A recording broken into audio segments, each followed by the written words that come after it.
Question 1. Think of a group to which you belong or have belonged. Trace its development through the stage of group development as shown in Exhibit 10.2. How closely did its development parallel the group development model? How might the group development model be used to improve this group's effectiveness? There are 5 stages involved in the group development model, which are forming, storming, norming, performing, and adjourning. In forming stage, group members first introduce to each other. The group's purpose, structure, and leadership is uncertainty. In storming stage, group members start working. There may happen conflict between group members. While for the norming stage, group members work with each other and develop close relationship to accomplish the task. In performing stage, group members work towards the same objective. In the last stage, adjourning, group disband when the group projects end. My experience in group development is closely parallel to the model. At first, we are formed in a group and got to know each other. Then, we start our discussion, and sometimes there will be some conflicts happening in our discussion. For this situation, we state our stand and explain it clearly. However, we became more cohesive after we came to the decision. Then, all of us work towards the same goal. After we finish our task, our group disband. Group development model can be used to improve group's effectiveness because it enables the members to communicate effectively. All of the members will know each other's strengths and weaknesses, and this enables them to better delegate the tasks. Besides, every member's opinion are being listened and discussed. Tasks are accomplished perfectly with the same objective among each other. Question 2. Contrast self-managed and cross-functional teams. Self-managed team is a formal group of employees who operate without a manager and are responsible for a complete work process of segment. This team select its member by themselves according to the team requirements. Conflict level of self-managed team is lower compared to cross-functional teams because members share similar perspective. For cross-functional team, a work team composed of individuals from various specialties.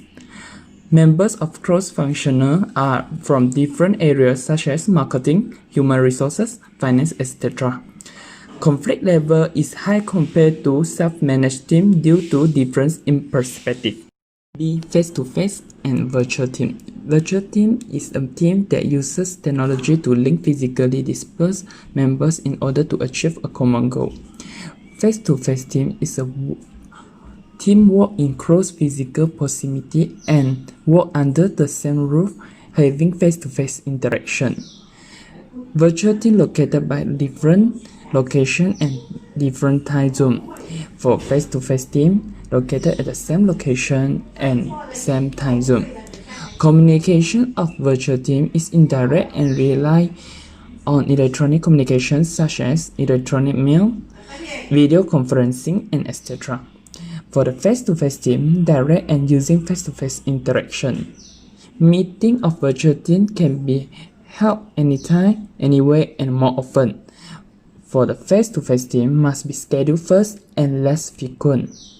From task coordination, virtual team tasks must be much more structured and face-to-face team straightforward and performed by the members of the team together.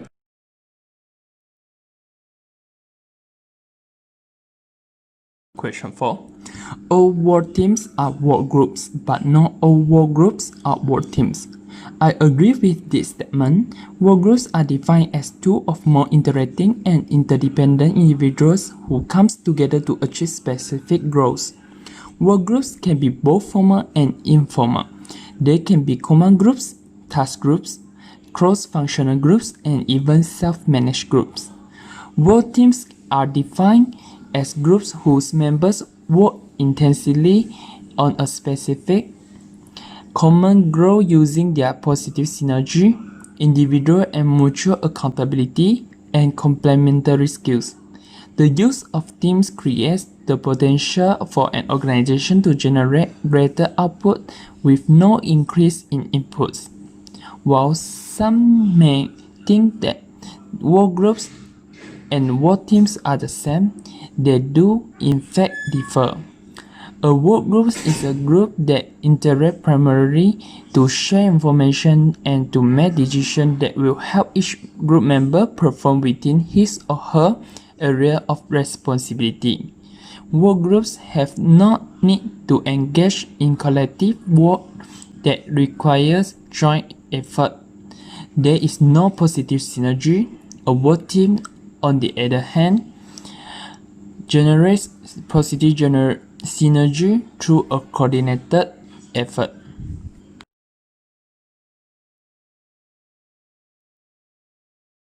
6. To have a successful team, first find a great leader. What do you think of this statement? Do you agree? Why or why not? So my answer is I agree with this statement. So in order to form a functional and solid team, you have to have the right leader. Having a strong and efficient leader will lead to having a strong and effective team because the leader can pick individuals that will work well with their leadership and direction. So as a leader, you always try to find individuals with the same goals and sometimes even the same common interests to help make the work environment more synchronized. If you start with a team and try to find a leader afterwards, you may upset a team member that wanted to move up or bring someone into a group that doesn't mesh well with personalities. So that's why I agree with this statement. 6.